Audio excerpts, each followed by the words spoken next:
hello and welcome to the very fifth episode of the Ascension Speed Show. I'm Lyft, and I'm also joined by Aenimus. Aenimus, say hello. Greetings. Hello there. And we also have a special guest, the Erosionseeker. Hello. Hello, we're going to call you Tess from now on. Great. So we do want to apologize about postponing this particular week. We do think that this hardcore Perm spreadsheet list was worth the wait. Aenimus, tell us how that went. So 1.5k views in 2 days. Icon was saying it was the first ever gilded post and also the most gilded post. So yeah, people seem appreciative of it. So very, very happy. It's nice to have an updated resource. Well, we also want to send a huge thank you to Quan and Kenny and also Random Extremity, who have graciously donated some prizes that we can give away on the show. So thank you so much for your kind support. Oh, Aenimus, did we have something about Tabletop Simulator? We're going to be playing some Tabletop Simulator together with anyone who wants to join after the stream. So come stick around and join the channel we join afterwards. But also thanks to Icon and SSBB Hacks, who have donated a copy of Tabletop Simulator each. So if you don't have a copy, you have a chance to win one. So just follow us after the show and let's play some board games, I guess. So, Tez, where does your name come from, as in The Erosionseeker? So a very long while back, I was playing another game. Flash fans might remember Adventure Quest. So they had these procedurally generated monster names, and then I found that one, and I was like, hey, that sounds cool. I guess I'll just have that now. And that's pretty much it. Did you have a favorite challenge path or one that stuck out in your mind? So one that I like a lot is One Crazy Random Summer. For anyone who isn't familiar, think of it as the current challenge path, except without the hockey mask and without the protest mask. It's a lot of CSS randomness, and as we all know, randomness is the best form of comedy. There is also a case to be made for the dice gear, but we can talk about that a while later. Jake did say if it becomes optimal, he'll nerf it, so he's already nerfed it once. What's something that you've spaded or you've proud to have contributed to the spading of? I'm not sure if I'd call it proud or not, but one thing I did stumble upon was the deck of every card and the interaction with rollover. It's not relevant anymore, half because it's out of standard and half because it was specifically fixed. But if you were to go into the cheat pane and then wait through rollover, you could take that cheat and then you'd still have 3 cheats the following day, which means you could get 2 tower keys on day 1 and still have 3 to use for other things on day 2. Wow, that sounds useful. How long did it take for them to fix it? 2 weeks. TM. Is that a wild guess, or is that actually true? No, everything's 2 weeks, isn't it? Everything's every Tuesday. And then everything was every other Tuesday. So 2 weeks. Tess, you've also made a few infographics. One for the Lobster Frogman interaction, most recently the Green Ops Soldier. How do you make these? You got a special program? Fantastic, by the way. Really, really good one. I just use paint.net. It's nice and simple like regular paint, but you also have things like layers and transparency, and you don't have that awful rounding brush that current paint has. I have Corel Paint Shop Pro, but it's not easy to use, so maybe I'll have to download paint.net. You're famous for one particular guide. You've told us today that you also made another guide, but I guess we'll come to that a bit later. What led you to create your guides and, for example, the level 13 quest? For that one, it was mostly for personal reference. I wanted to figure out what was the least amount of resources I could use to get past the wall of skin. And then I realized that I should probably expand this to the rest of it, and then be able to list off the things so I could refer to them in case they don't show up on Mafia, or you needed some kind of interaction to get to them. And then it started ballooning out from there, and now I've also listed things to help with beating the wall of bones without the boning knife. Let's see, I think I died to the Wall of Bones, I think 3 separate times in different runs. I was awestruck when I first saw that guide, and it great resource. I have it bookmarked because it's just so useful. Like, I don't even have to think. I just look up the guide and then it tells me everything that's possible. I think now is a good time to start talking about this level 13 quest. So Tess, when you're in run, when do you start thinking about preparing for these tower tests? The telescope, which lets you see a couple of the layer tests, is actually one of the first things I look at. It lets me decide whether I want to get multiple clarinets, or still get multiple clarinets, but remember to use 2 candies for mysticality, or something like that. For most of them, you don't really need to prepare, but now, especially with the latte, you can hedge your bets a little with the plus 25 element.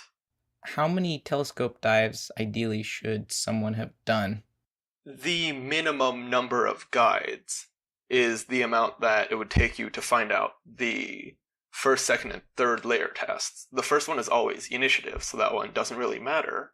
But what you really want to know is the stat and element ones. The 3 for the hedge maze aren't very important, but if you do get those, you might as well get all 7 telescope vouchers, so then you can get plus 35% to stats with the telescope buff. One thing I want to quickly mention is that if you type telescope into Mafia, the CLI, it will come up with what the tests mean. If it's not, I think it used to be a little bit cryptic. Is it quite straightforward now? Yeah, it's straightforward. And of course, Ezendora's beautiful guide, if you have it running, will parse all that information for you too. Mm-hmm. So, when should players start perming stuff to deal with tower tests? Is it high priority, low priority? And how many turns are they actually saving in reality? So I would actually say that the layer tests aren't all that worth perming things for specifically. However, you have things like the Song of Sauce, which is both a free pass for the hot test, and it contributes to the easy mode saucer idea. If that's what you want to go for, then great. That's very helpful for both things. The important thing to take out of this is that you want to get things that are helpful here as well as other places. So things that buff initiative, well, you need 50 initiative for Twin Peaks, and you need a very high amount of initiative, 850, for the Defiled Alcove. So these perms are useful both at the level 13 quest and other portions of your Ascension. Yeah. So I would also think about getting enough perms that help you with the Tavern quest, which requires plus 20 to hot, cold, stench, and spooky. But then after that, the effectiveness trails off because you would only need that amount for the layer test. Got it.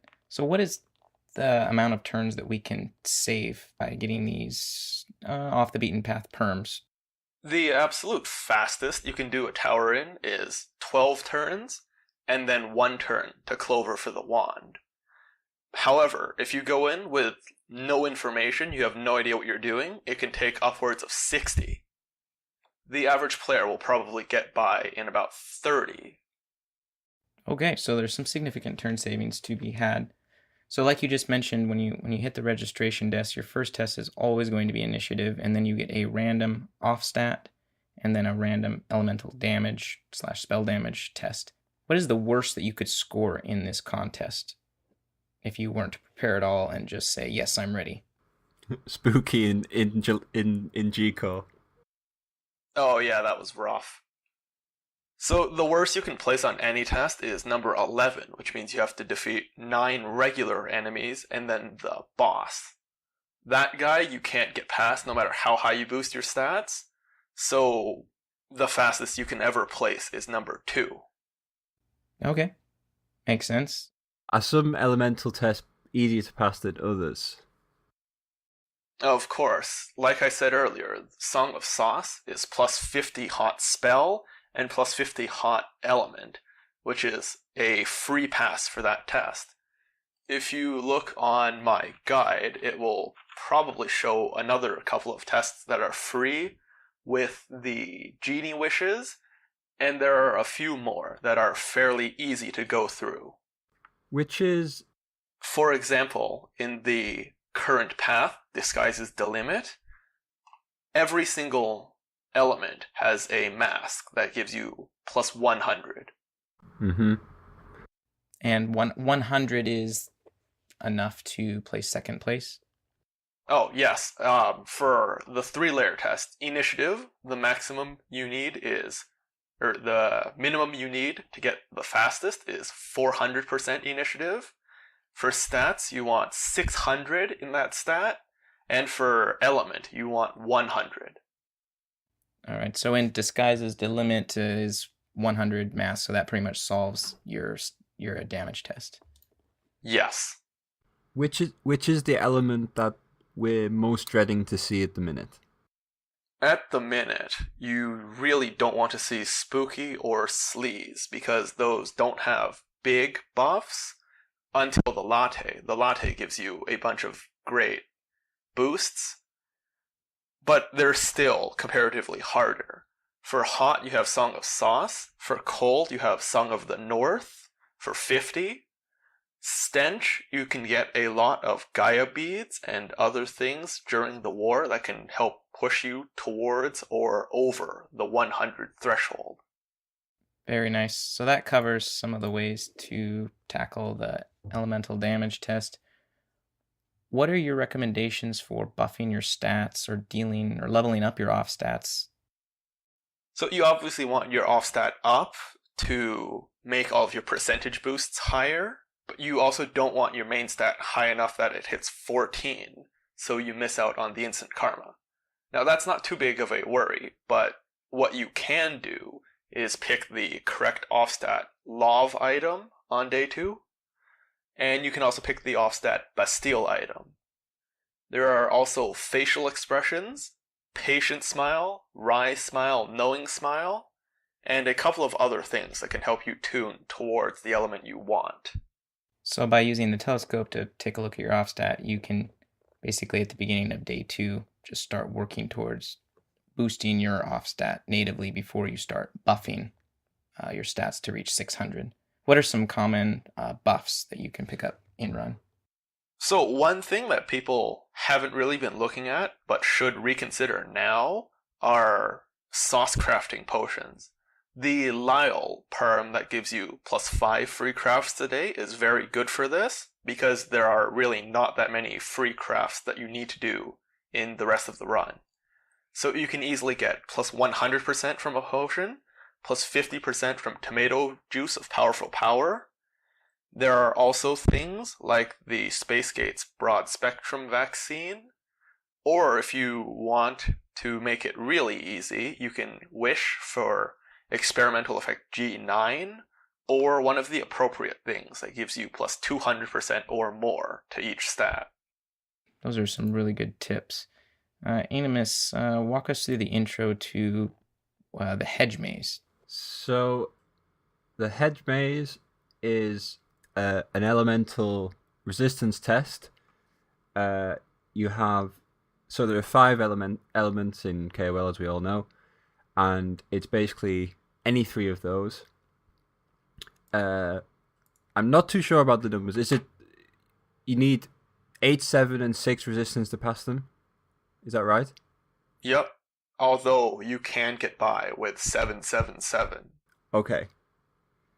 So, absolute minimum is 777 guaranteed? Yes. Okay. So 777 is minimum. Or does it depend how it actually, because it has some slight variance, right? I don't think that it does, but most of the time I'm going in with something like 11 or even 18 elemental resistance. Mm-hmm.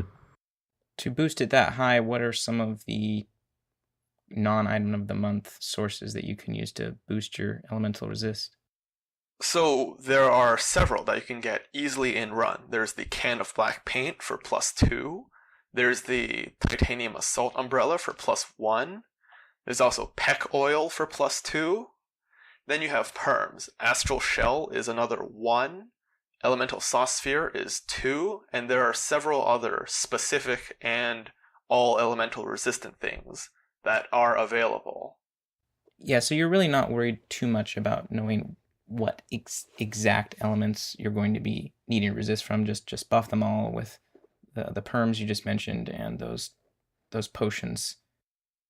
There's actually something interesting about that, because in certain paths where your effects or your equipment are restricted heavily, such as in Gelatinous Noob or G-Lover, there is another trick that someone else mentioned on the forums, where you can go in with less than enough of the elemental resistances, but then you try to boost plus HP regeneration and limit your maximum HP, because the tests do a percentage instead of a fixed amount.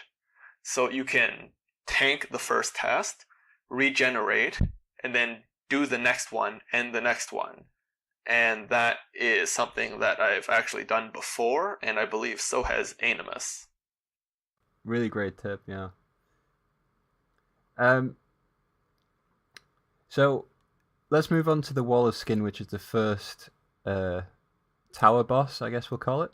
So the traditional method is that the Black Forest has one of the first non-combat choice in the Black Forest allows you to pick up the beehive. And one thing I didn't know, and maybe some people still don't know, is that every time you click to get close to the beehive, it takes a turn. So is it 3 total? Yeah. Is that right?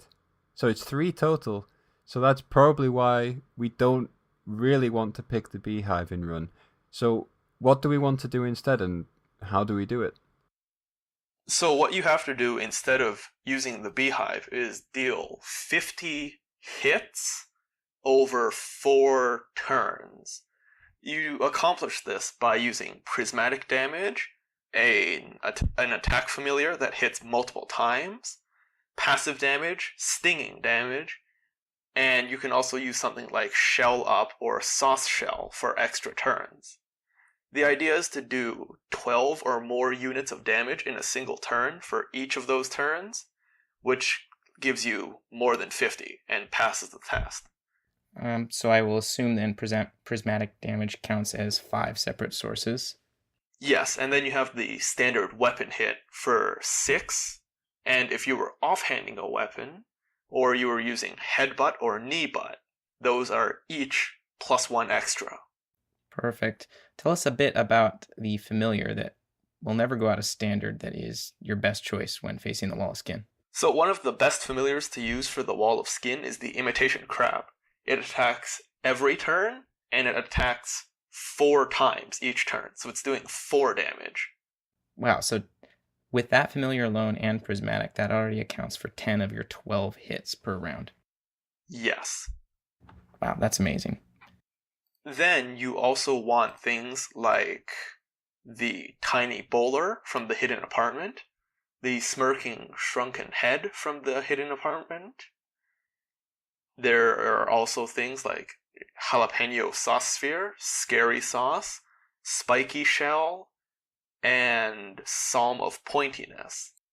And Scary Sauce and a few of those other perms you mentioned, they're also useful when dealing with the tavern, so you're not perming it just for the Wall of Skin.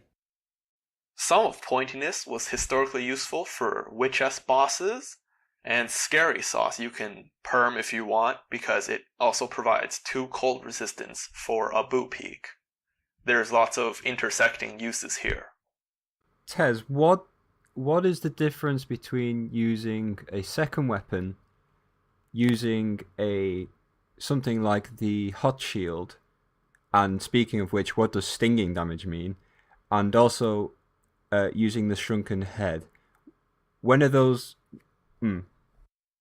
Okay, so let's start there. There's passive damage and there's stinging damage.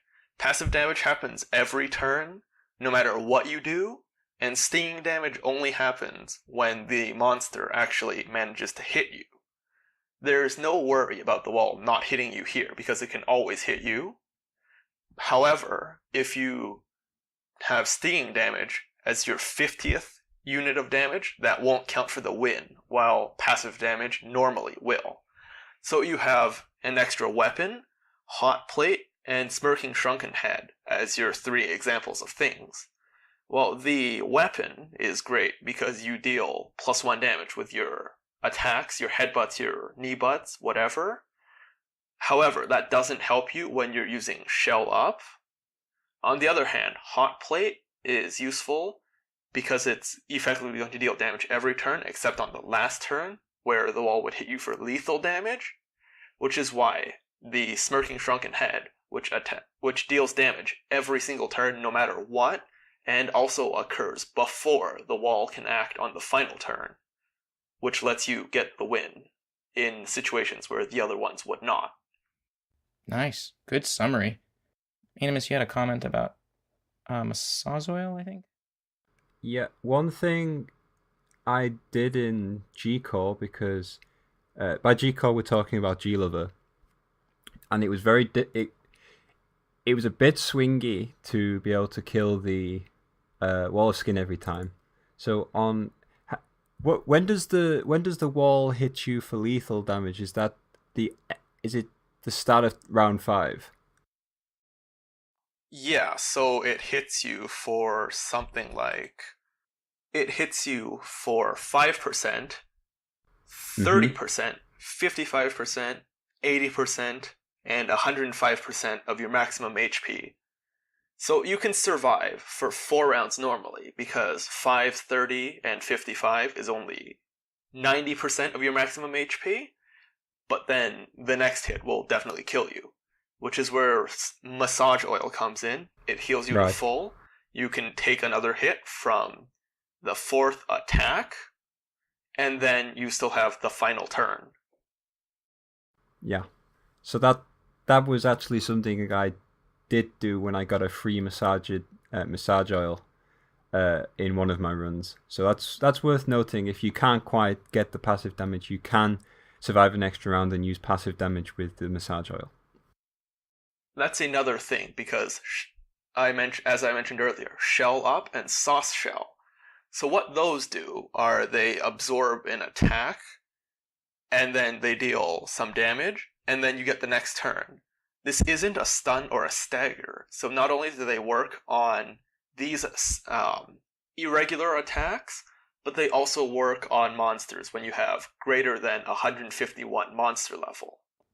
Okay, that's a big deal. Hopefully you're not running 151 monster level on the walls. It wouldn't matter for the wall of skin, but it would for the wall of bones. More on that later. Yeah. Definitely. So moving on to our next wall, the wall of meat. So customarily, how many turns would this take, and what do you do to limit the amount of turns spent? So if you have no meat drop, this will take something like 5 turns. However, if you have 525 or 526% plus meat, then you can guarantee enough meat to get past the wall every time. So it's just about boosting your meat drop. Yeah, the wall of meat is pretty simple. Some good sources of plus meat. You have things like the source enhancement, which is plus 60. You have Polk of Plenty, which is plus 50. It's an easy perm. It's good for the nuns as well. It's also good for getting meat early in run. You also have the Aston Martin for 50. And most importantly, there's the Songboom Boombox, which not only adds plus 30%, but it also adds 25 base meat. This one is pretty important because it can take your required meat amount from 526 all the way down to 441. Wow, that's quite substantial. And then, of course, familiars work too. Yes, Hobo Monkey, Robor Tender, Kitten Burglar, or even the Pirate Tot. How much does, let's just say you only have the astral pet sweater on, let's say the Hobo Monkey, how much meat does that equate to? That depends on what other familiar buffs you have. However, 11 meat drop, or 11 pounds on a Hobo Monkey is something like plus 60% meat, plus 71. Okay. And then, yeah, if you use, let's say, the cat burglar, you've likely put on a few pounds just by using it during the course of the run. Yeah.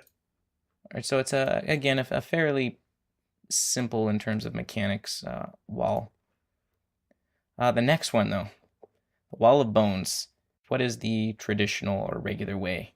So the normal way anyone would go to beat the Wall of Bones is to use the electric boning knife that you find in the ground floor of the castle in the sky.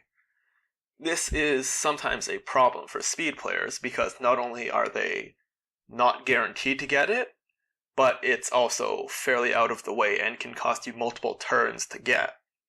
Which is why, in lieu of that, what most speed players do, or should be doing rather, is either using enough plus spell damage or boosting their muscle high enough to splatter smash over it. Aenimus, do you want to touch on tools? I guess we'll go from the very easy part. So, which familiar is optimal for this task? For the Wall of Bones, if you're going with spell damage, you want to get the Magic Dragonfish, which adds spell damage equal to its weight. It's not a lot, but it's better than literally nothing, which you will be getting from essentially every other familiar. Mm-hmm. But what about monster level? So you don't want monster level at all for the wall. Not only does it increase the wall's maximum HP, it increases its defense, which is bad for splatter smash, and monster level increases damage resistance, which will increase the amount of damage you need to deal even further. The Aston Martin you want to keep in mind for this, because it has an effect that reduces monster level by 25, which has the exact opposite effect. It reduces their maximum HP, it reduces their stats, and it even increases all damage you do to the monster by 10%. Very nice. Oh, a side note too. So let's say you've just come off of tower killing the Wall of Skin. What do you want to make sure that you've done before you attempt the Wall of Bones? The thing that we should mention about the Wall of Bones is that what you need to do is group damage. Anytime it takes damage that isn't group damage, it heals to full. So when you're going into the fight, you have to remember to get rid of all of your passive damage that you've been using for the Wall of Skin. That includes your buffs, like Sauce Sphere, Scary Sauce. It means not taking the Imitation Crab. And it means if you've been using some long duration effects, like say Pygmy Drinking Buddy, you either need to use Soft Green Antidote on that, or you should be using it a couple turns beforehand, so it expires by the time you reach the Wall of Bones. And the thing that had killed me multiple times was forgetting to remove the Pale Horse, I believe, that can occasionally deal spooky damage. Yes. Isandora's guide is great for this because it will usually tell you about which effects you want to remove. The Pale Horse might not be in it, but you want to revisit that one anyways, because the Crazy Horse can potentially increase your muscle or your mysticality, which is useful for Sauce Geyser and Splatter Smash. So out of Splatter Smash and Source Geyser with lots and lots of plus spell damage, which is the easier or go-to method at the minute? The go-to method for most people would be Sauce Geyser, because of the sheer amount of plus flat spell damage and plus percentage spell damage. You have things like Song of Sauce, which gives you plus 100%, as well as plus 50 hot, which you want to be using because Sauce Geyser does hot group damage, up to 3 times as high as it would normally do versus group monsters. That's the normal thing. However, with the never-ending party, Splatter Smash suddenly becomes a lot more viable. Okay, so what combat item enabled this method to be more viable? So the never-ending party has the Burnout, which drops jam band bootlegs. I believe this was mentioned on the last episode, where its big level would let you beat Witch Has bosses easier. However, what you can do for the Wall of Bones here is that you throw 2 jam band bootlegs on the first turn, and each of those will halve the wall's defense. It will go from 1,000 to 500, and then to 250. This makes it so you only need... Well, you would need a much smaller amount of muscle to deal enough damage now than you would beforehand. Now you would need something close to 500 instead of the 1,200 you would need before. I don't think I've used the Splatter Smash method. You don't have something like Song of Sauce, so is there another like equivalent style that makes it easy to boost that muscle? I guess it also depends which tower test So if you're muscle class, so you're a Seal Clubber or a Turtle Tamer, you already have pretty high muscle, I guess. So maybe Splatter Smash would be possibly better in that situation. But if you've also just buffed to, the high heavens for your off-stat test, there's a chance that you have quite high muscle as well. So yeah, depending on the buffs that you had to get, if you had the muscle test, well, you're walking out of there with 600 plus muscle.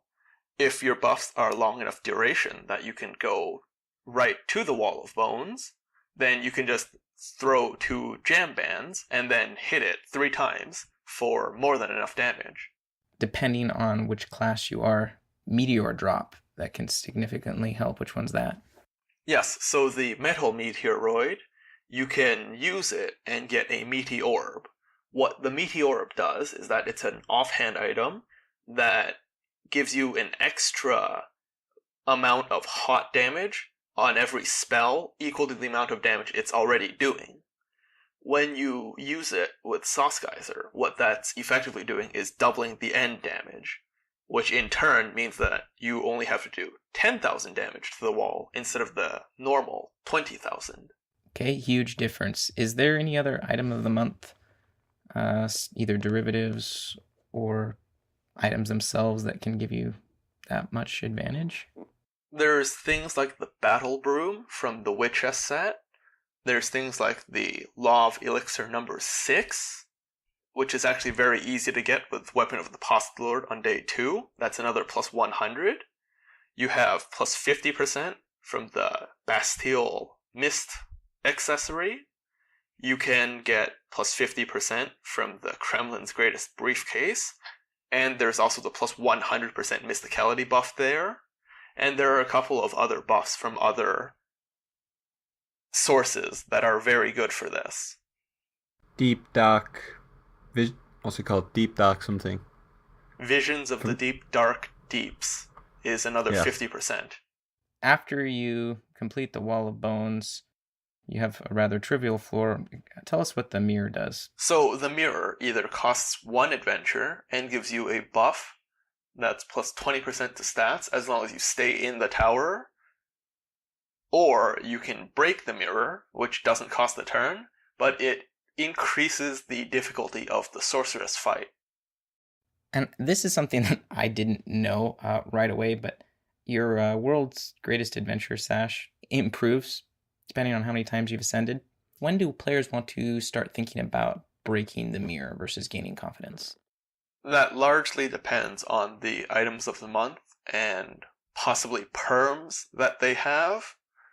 For example, a Seal Clubber with a good club, high muscle, and lunging thrust smack can probably get by with a lot less than they would need if they were a Mysticality class or a Moxie class without as many resources. A wand. What's the easiest way to pick it up in run? So what you do there is you get a 10-leaf clover and you visit the basement of the Castle in the Sky. That gives you 5 letters, 4 of which are good for the wand, 1 you can auto-sell or whatever. And that saves you from having to get defeated by the sorceress, go back to the undefiled Garves, and then go there for 15 turns to get a wand the, quote, proper way. So we pretty much want to make sure and devote a clover always to grabbing that wand. Yeah, this is probably the single most important clover in Run. Is this an appropriate time where we complain about the old days where we had no clover for the wand and we had to get the other type of wand to possibly zap your original G's or farm up a lowercase n in the orchasm or whatever? I think that was the name of it, the orchasm, right?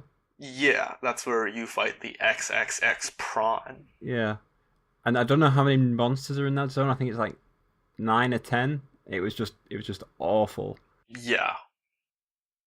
One thing I wanted to ask is, how much harder does breaking the mirror actually make the naughty sorceress? Like, specifically.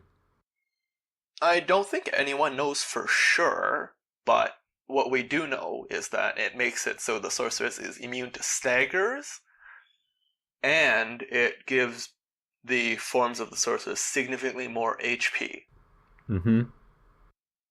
I'm not sure if anyone actually knows what breaking the mirror does, other than the devs and Slaw. Who Yes. also happens to be a dev as well. Yes. Jai has a very important point, is that it's not called the orchasm, it's the valley beyond the orchasm. There's one more test before we encounter the naughty sorceress. Yeah, the big bad shadow. So, any tips and tricks for the big bad shadow?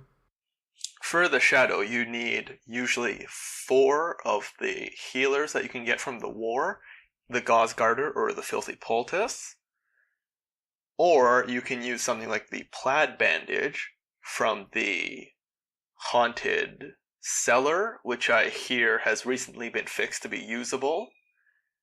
And there are things that you can always use, like Scented Massage Oil, which heal you for the amount between your current and maximum HP, which can take out the tower in a single hit. So ideally, if you're using the massage oil route, you are buffing your maximum HP so that you can take damage a few rounds before using the oil. Is that You're correct? either doing that, or you're entering the fight with low enough HP to survive one hit, and then heal up to 400-ish and take out the shadow all at once. The garters and stuff are mostly fine, but what you can do to make that easier is get Ambidextrous Funk Sling from Disco Bandit, which lets you throw 2 at once. Oh, that's making it a lot safer. How many garters do you need on average? Is it 4 or 5? 4, although you typically want 5 in case you roll low on all of them. Or you can keep 4 and get Saucy Salve, which is a free cast the first time for like plus 15 HP. And then it's a free cast roughly half the time for each of your subsequent casts. So you can do something like Salve on the first turn, Salve again, you get hit once, you use Garters, and then use the rest of your Garters, and then use Saucy Salve one last time, and that usually should be enough.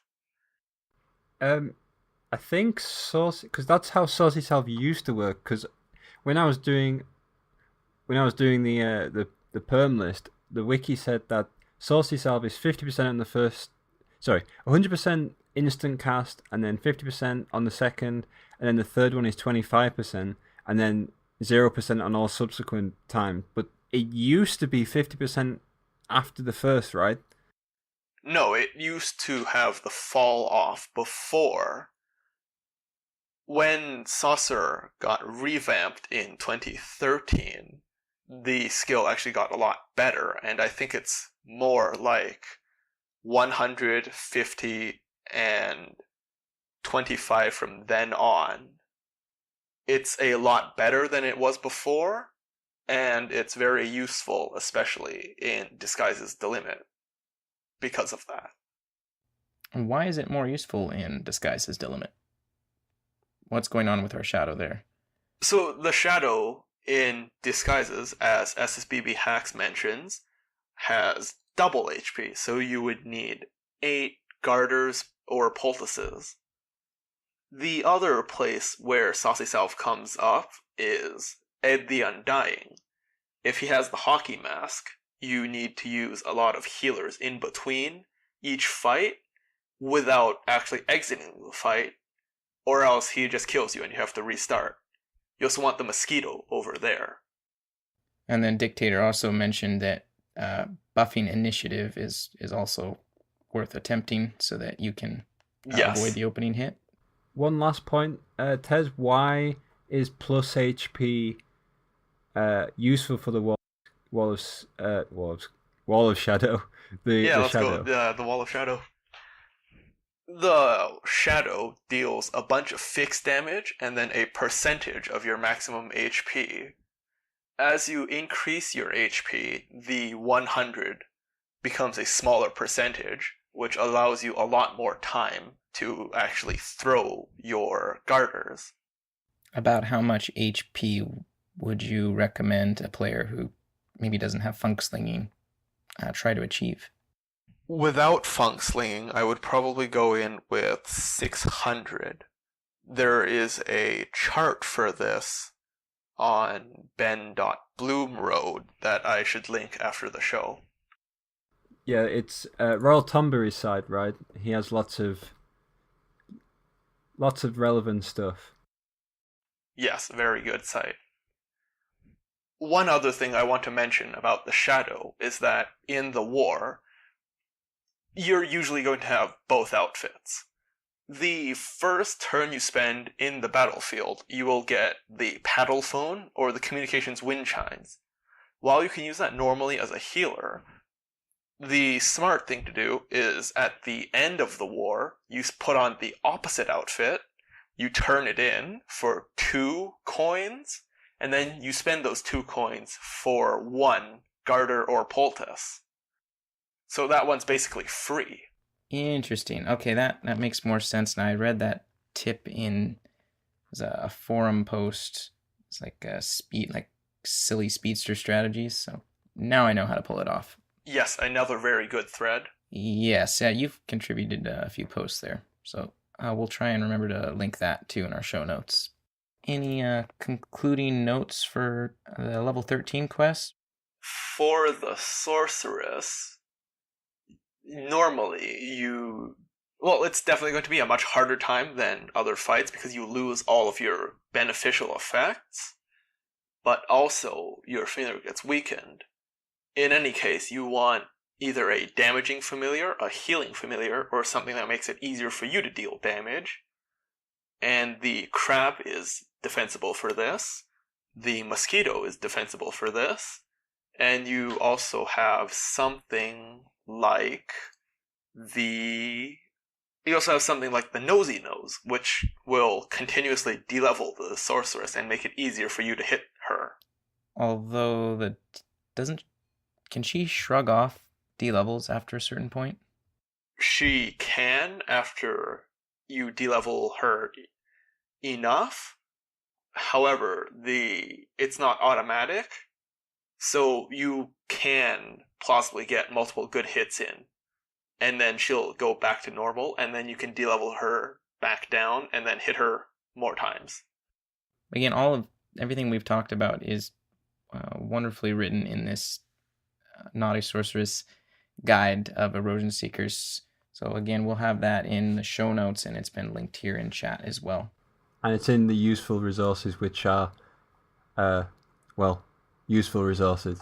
And the thing I was going to mention is that if you're a misclass, your spell hit chance, because the sorceress has a chance to block your spells and items. I'm not sure about the percentage now, but if you have higher miss, you're more likely to be able to hit with your spells. Yes. Which is relatively recent, like within the last 4 years or so. Actually, I think it was a lot longer than that. The same change was made for the Bonnerdagon.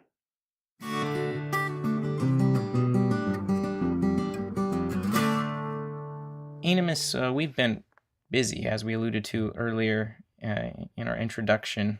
We had a massive project. Yeah. Tell us about that. The hardcore perm list.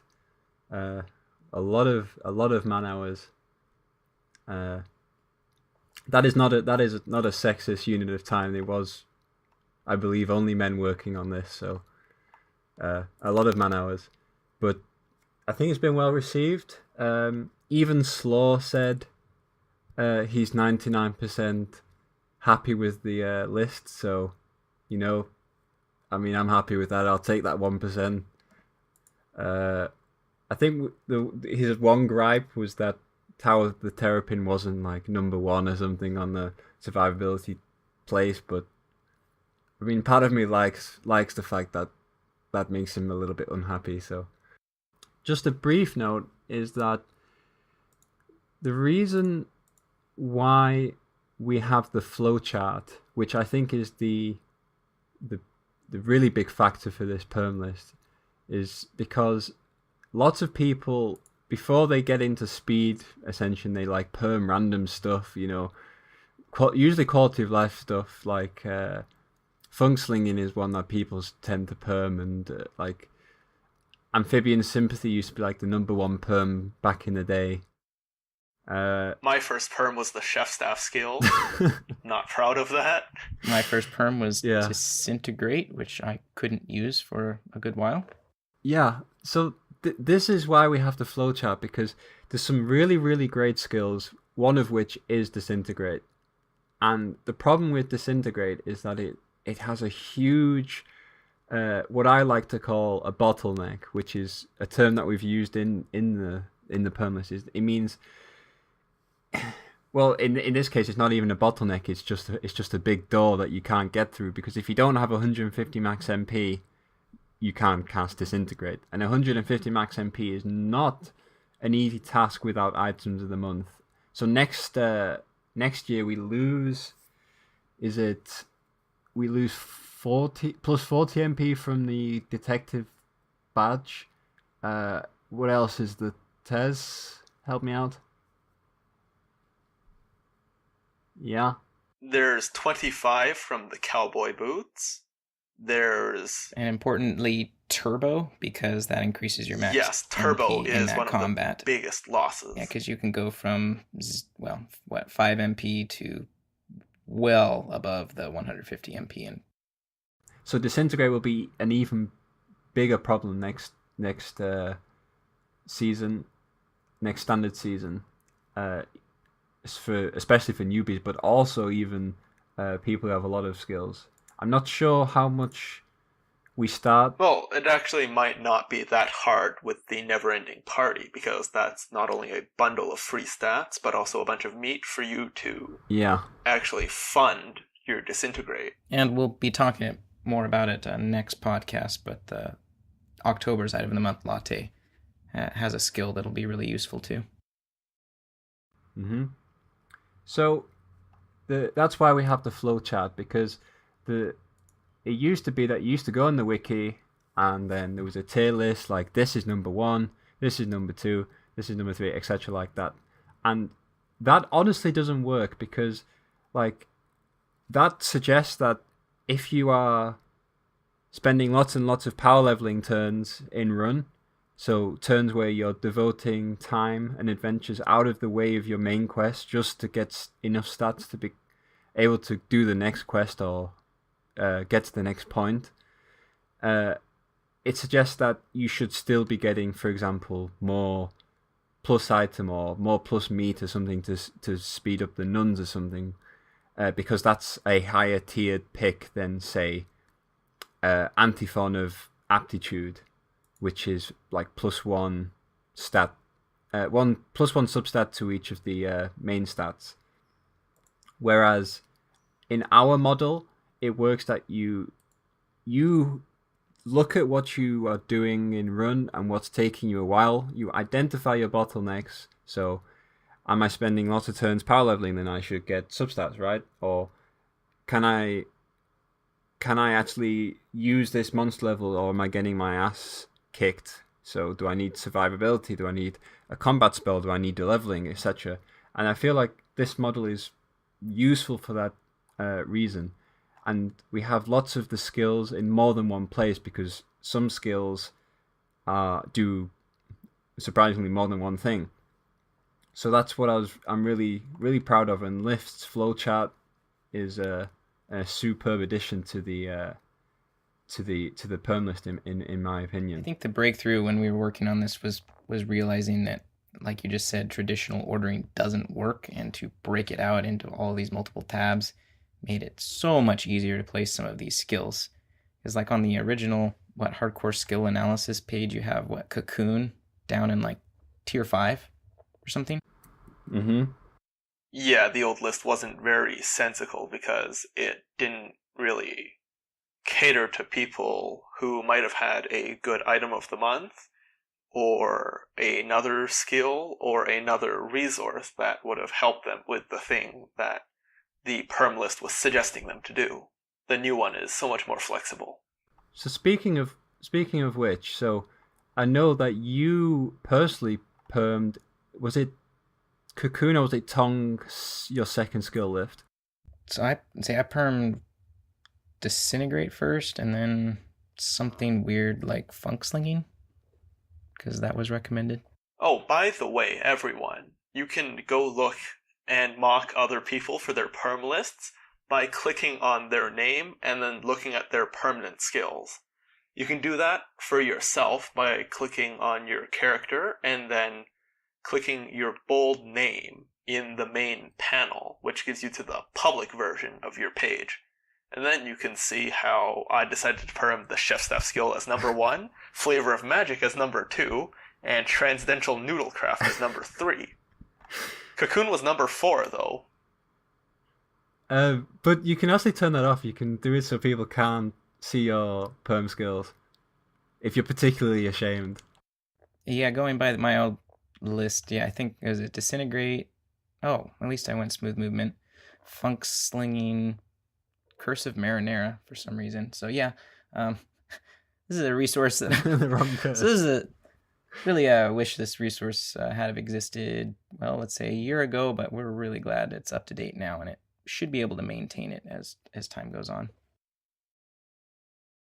I mean, that was something we discussed quite a lot, is that the reason why we put the heals so far up the list is that if you're beaten up, that's 3 turns where you can't spend your turns optimally, because especially when you have few skills and few items of the month, being beaten up, which is what, 50%, minus 50% to each stat, you just you cannot go to places that are like around your level. It's an impossible task.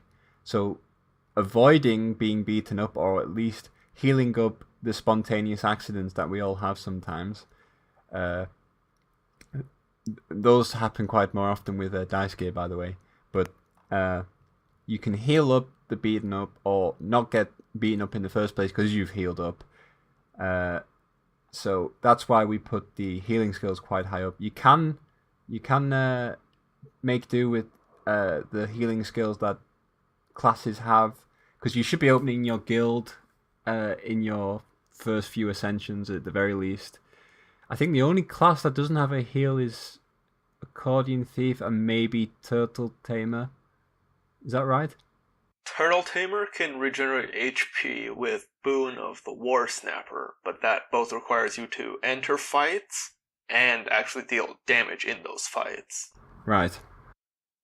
Accordion Thief had a heal, but that was both a song and not actually a good song. So that's not very useful.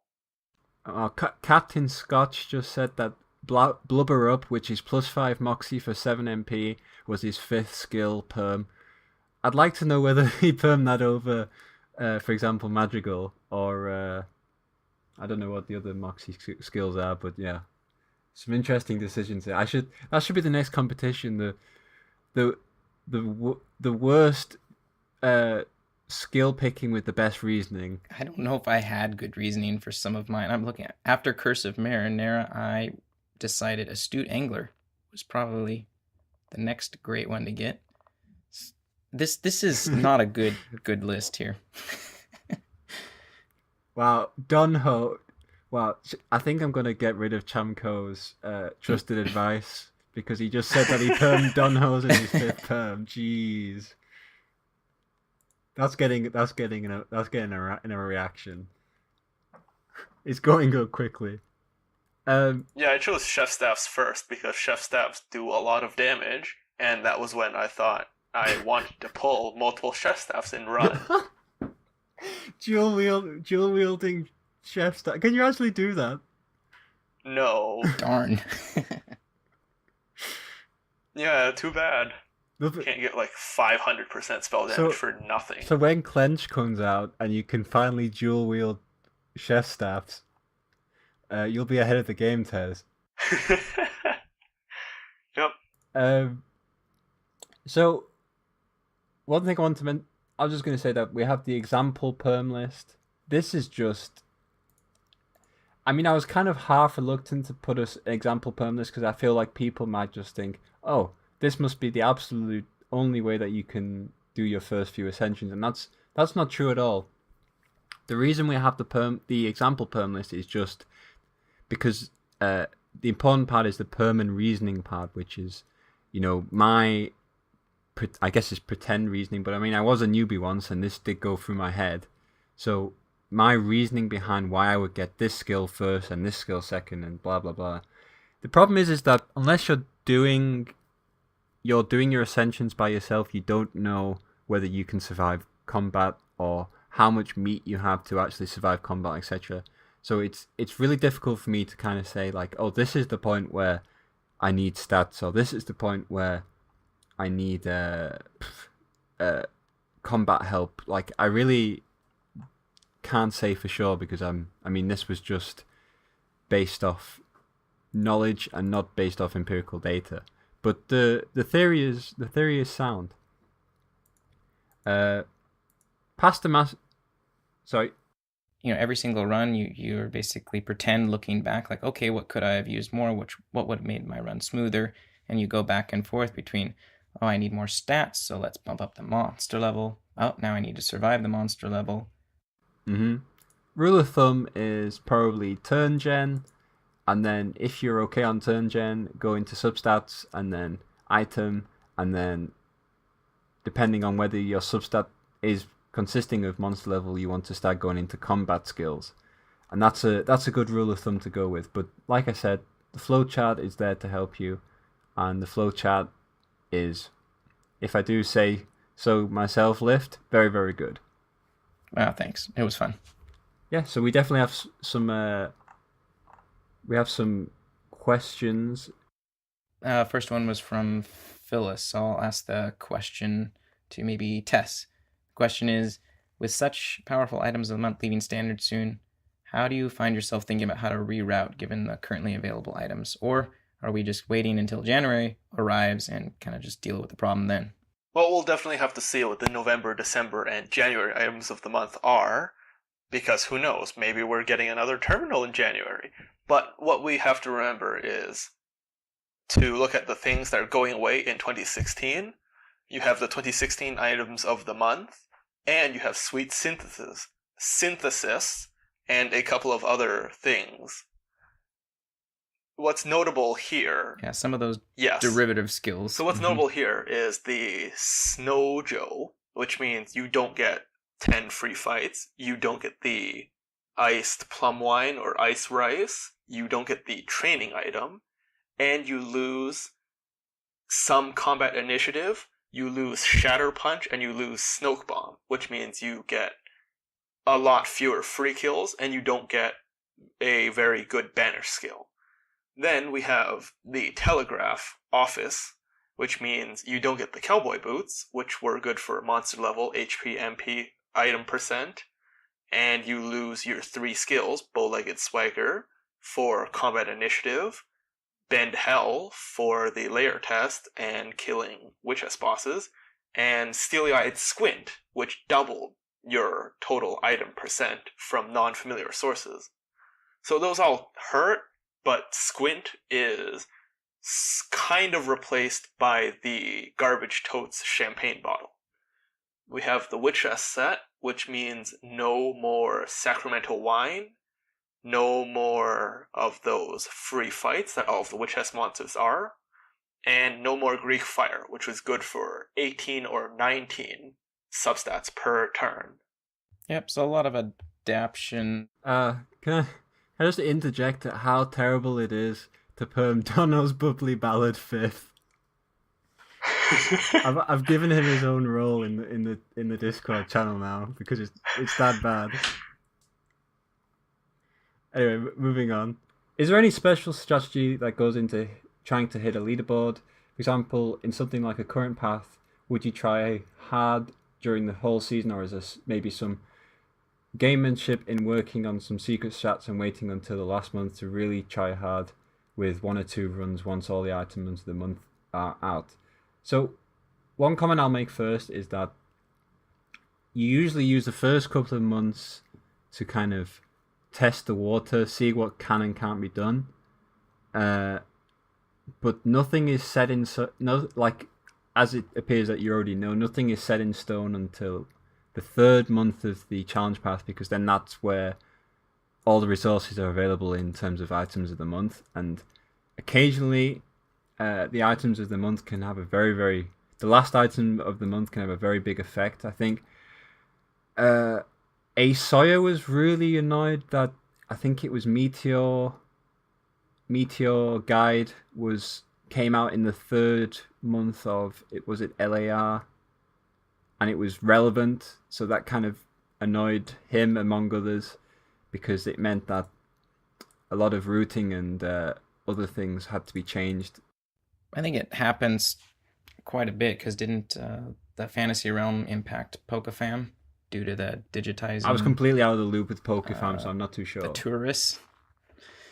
I'm pretty sure it would allow you to get more turn gen, because then you could use skills, normal combat skills, during the digitized combats. I think the biggest thing is just there's not a huge difference other than you need to be familiar enough with the path so that when a new item is released, you know how it impacts that.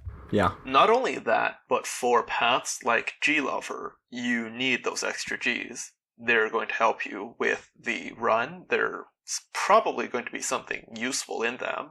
And generally, if you do the run more times, you'll discover more things. One of the things that we realized in G-Lover was not only could you shave turn gen a lot lower than most people were thinking, but there were also sources with Gs in them in the middle of the run that you wouldn't kind of pick up on until you actually found them. One of these was the green Manalishi drink, which was not only better than Schnapps, but also saved turns with the sleazy bench in the Zeppelin. Mm-hmm. So that goes on to a point where on the challenge paths for the last, I'd say good year and a half, 2 years, I've usually had a spreadsheet with Tez among other people kind of collaborating on how to do things and making comments on runs.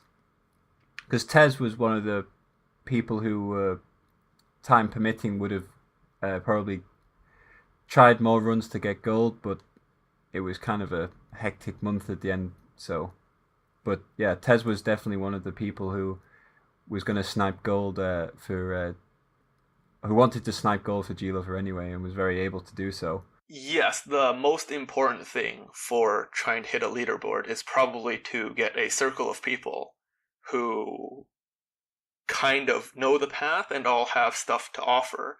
And then when you all put your heads together, you're obviously going to get farther than if there was only one of you there. Hardcore chat is usually very good for this. One last comment on the item of the month at the end of the 3rd month of the challenge path is that the Meteor Guide was also, it was either late or it was after a long weekend or something like that, so we only had like 10 days to use it optimally in run, and it made a difference, like at least say between 10 and 20 turns, something like that. But yeah, it was a pain to kind of have that in the only last few days of the path. Bastille was another one. Oh right, for what was the last for G? For G-Lover. It was delayed for the entire month, and then I think it was also out on the 6th or something, and it had a huge effect on your leveling, your stats, lots of good stuff. Mm-hmm. Draydon asked a question. In general, how would you change perm priority when thinking about softcore instead of hardcore?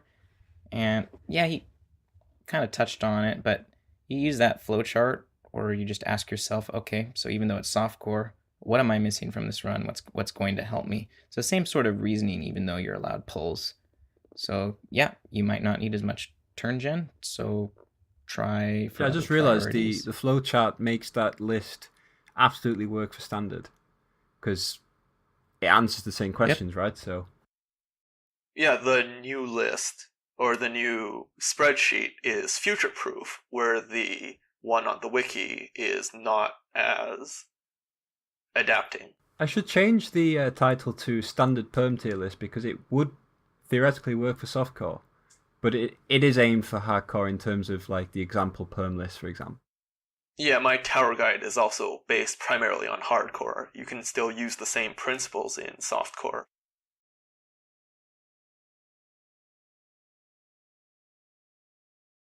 Another question we had, we'll direct this toward Tess, is the green ops strat that you had done an infographic on. So when do you use the green ops, and then when do you just try and skip the war outright?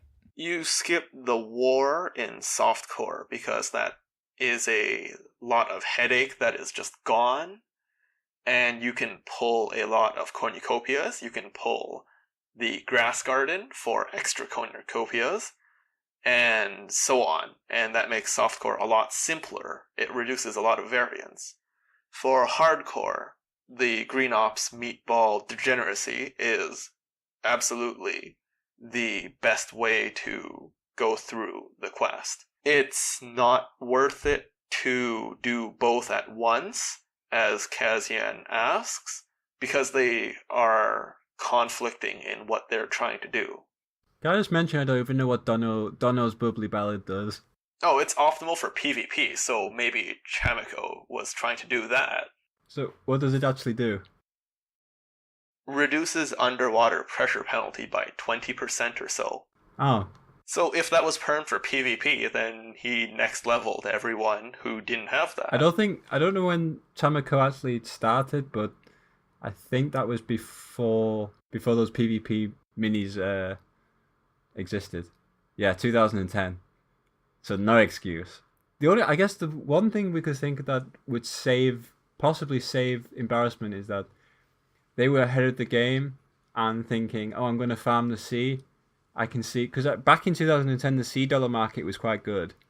So he was... Oh yeah, there was a lot of good stuff there. So, maybe it was just... I probably made a couple million. Economic genius. The sea. Let's go with that, economic genius.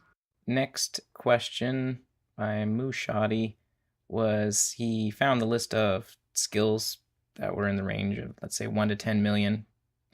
They were helpful. They weren't posted there just because they were only that cost, but because they're just good skills. But is there also items that are in that similar price range that are helpful as well? I think we would probably just direct him to the pull list. Covers pretty much all the stuff, and I think it mentions how much it costs as well, or it's tiered in terms of cost, right? So correct. Yep.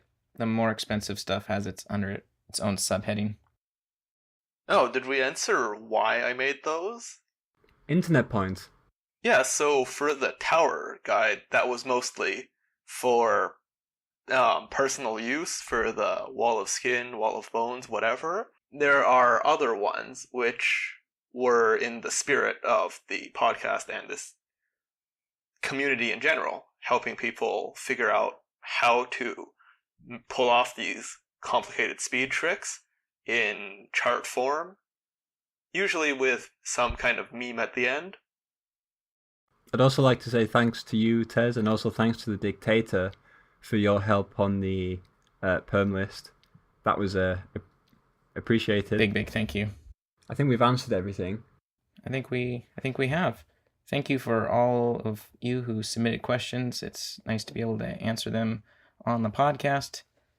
And Tess, thank you once again for not only your help on the spreadsheet, but your work on those guides and taking some time to chat with us today. So I guess we'll wrap up there, but we are going to play some Tabletop Simulator.